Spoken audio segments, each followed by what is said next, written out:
اس لیے ہم اس وقت کے انتظار میں ہیں کہ جب صالح حکمران کا سایہ ہمارے اوپر آئے اور پھر امت مسلمہ کا جو قائد ہے وہ جہاد کا اعلان کرے، اور پھر جب وہ اعلان ہوگا، یہ میں آپ کو خوشخبری دیتا ہوں، یہ اعلان پاکستان سے ہوگا۔ جو حضور نے غزوہ ہند کی بشارت دی ہے، اس جنگ اسلام کا جس کو حضور نے غزوہ ہند کہا، اور پھر یہ بھی لطف کی بات ہے، میں نے 1 سال قبل فیصل آباد میں گفتگو کر رہا تھا تو مجھے ایک نوجوان نے کھڑے ہو کے کہا کہ غزوہ تو وہ ہوتا ہے کہ جس میں حضور شریک ہوتے ہیں، جس میں حضور شریک نہیں ہوتے وہ غزوہ نہیں ہوتا، وہ سریہ ہوتا ہے۔ اور آپ نے کہا کہ غزوہ ہند، میں نے کہا حدیثوں میں بھی غزوہ آیا ہے، اس لیے میں غزوہ کہہ رہا ہوں، لیکن جو آپ کا سوال ہے میں اس کا بھی جواب دیتا ہوں۔ میں نے کہا کہ غزوہ وہ ہوتا ہے جس میں حضور شریک ہوں، تو جو قرب قیامت میں پاکستان سے لوگ اٹھ کے جنگ کریں گے وہ غزوہ اس لیے ہوگا کہ حضور اس میں شریک ہوں گے، حضور اس میں شریک ہوں گے۔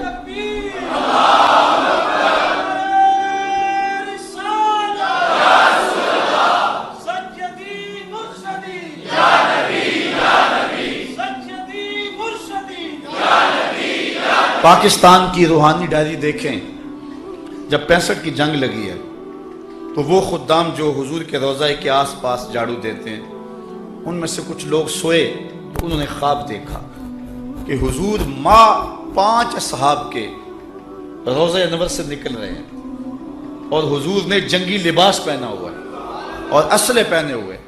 انہوں نے کہا ہمارے ماں باپ آپ پہ قربان ہوں، حضور آپ اس وقت جنگی لباس میں کہاں جا رہے ہیں؟ رات کا موقع ہے۔ تو حضور علیہ السلام نے فرمایا کہ پاکستان پہ ہندوستان نے حملہ کر دیا ہے، میں ان کی مدد کو جا رہا ہوں۔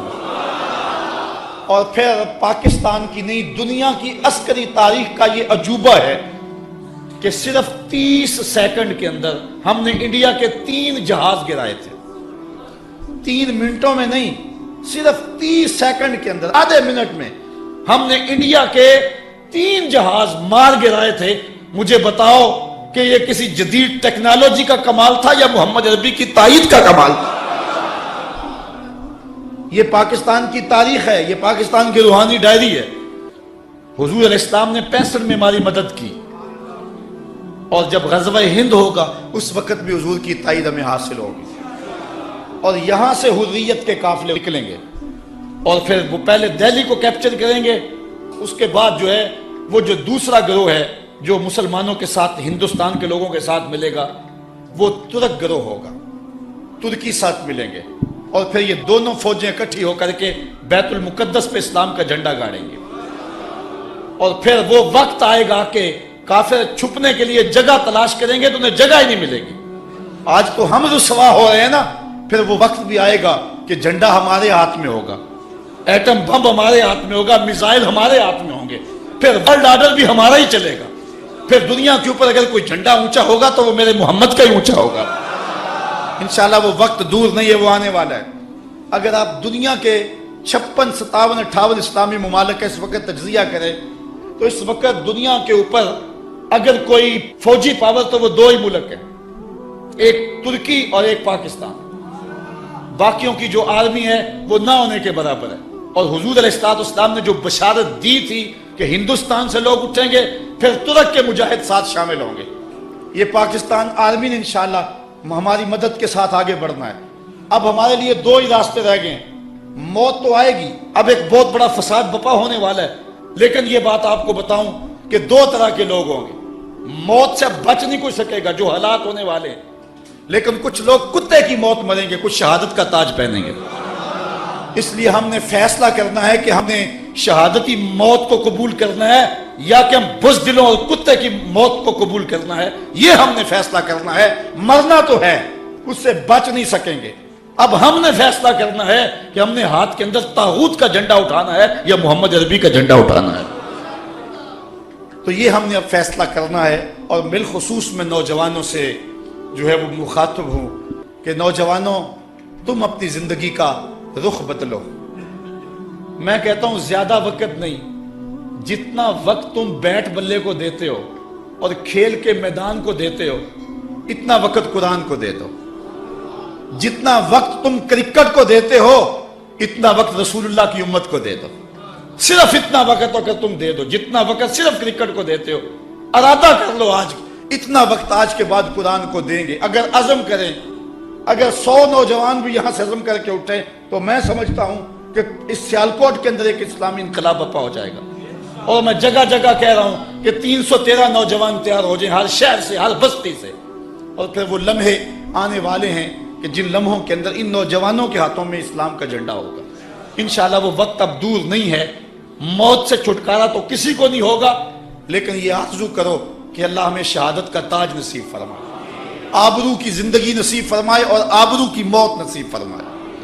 اللہ اکبر. اس کتاب رحمت کے جو حق ہیں ہم ان کو ادا کریں. میرے جذبات آپ دیکھ رہے ہیں، میرے گلے پر بھی اثر ہے، لیکن میں کیا کروں. میں یہ چاہتا ہوں کہ اس وقت جو ہے جو حالات ہیں میری زبان وہ بوجھ برداشت نہیں کر سکتی جو میرے دل کے اندر ہے. میرا جی چاہتا ہے کہ میں چوکوں اور بازاروں میں جا کے چیخوں اور شور کو ایک ہنگامہ کھڑا کر دوں اور دنیا کٹھی ہو. جن کو کہوں کہ ایک مجذوب کی آواز سن لو، ایک پاگل کی صدا سن لو، شاید کہ تمہیں یہ دوبارہ کوئی بتانے والا نہ ہو. آؤ اٹھو، قرآن کا پرچم تھام لو. یہ تمہیں موقع تقدیر نے ایک بار اور دیا ہے. قدرت بار بار موقع نہیں دیا کرتی، یہ تمہیں موقع دیا ہے. اور اتنا بڑا حادثہ ہوا ہے قرآن مجید کی آتش زدگی کا کہ امت مسلمہ کے لیے اس سے بڑا کوئی حادثہ اور کیا ہو سکتا ہے. لیکن اب بھی اگر نہ اٹھے تو شاید ہمیں تاریخ معاف نہ کرے. اللہ تعالیٰ جل شانہ ہمیں کتاب رحمت کی نوکری کی توفیق نصیب فرمائے. اس کتاب رحمت قرآن مجید کے ہمارے ذمے جو ہیں وہ 6 حق ہیں جن کو ہم نے ادا کرنا ہے. پہلا حق اس کتاب کا کہ اس کو اللہ کی کتاب مانا جائے، اور یہ غیر مخلوق ہے، مخلوق نہیں ہے. اب اس وقت مجھے امام احمد بن حنبل یاد آئے. اس کتاب رحمت پر پہلے بھی حملے ہوتے رہے چونکہ امت مسلمہ کا اثاثہ یہ کتاب ہے.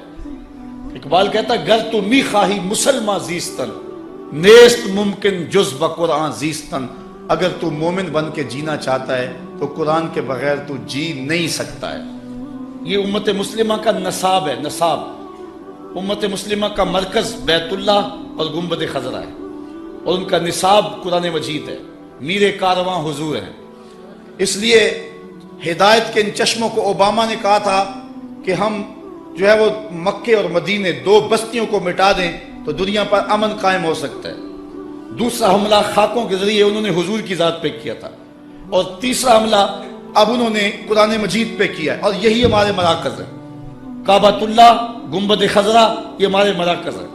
اور حضور ہمارے میر کارواں ہے میر حجاز اپنا. اس نام سے باقی ہے آرام جہاں ہمارا، چین و عرب ہمارا، ہندوستان ہمارا، مسلم ہے ہم، وطن ہے سارا جہاں ہمارا. تو حضور ہمارے میر کارواں ہیں. ان پر حملہ کیا گیا، ہمارے ان مراکز پہ حملہ کیا گیا، اب قرآن مجید پہ حملہ کیا. یہ جو کچھ کیا جا رہا ہے یہ ایک منصوبہ بندی کے تحت کیا جا رہا ہے، اور اس میں جو ہے وہ یہود و نصارہ کی ایک باقاعدہ جو ہے وہ ان کا تھنک ٹینک کام کر رہے ہیں کہ اس وقت مسلمانوں کے خلاف ہم نے کیا کرنا ہے اور اگلی پلاننگ ہماری کیا ہوگی. اس کے مقابلے میں ہمارے تھنک ٹینک موجود نہیں ہیں، لیکن جہاں جہاں جس کو اللہ تعالیٰ نے دل کا درد دیا ہے وہ اپنی توفیق کے مطابق کر رہا ہے.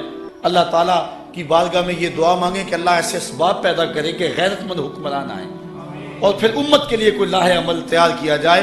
ورنہ وہ اقبال نے کہا تھا چمن میں رخت گل شبنم سے تر ہے، سمن ہے سبزہ ہے باد سحر ہے، مگر ہنگامہ ہو سکتا نہیں گرم، یہاں کا لالا بے سوز جگر ہے.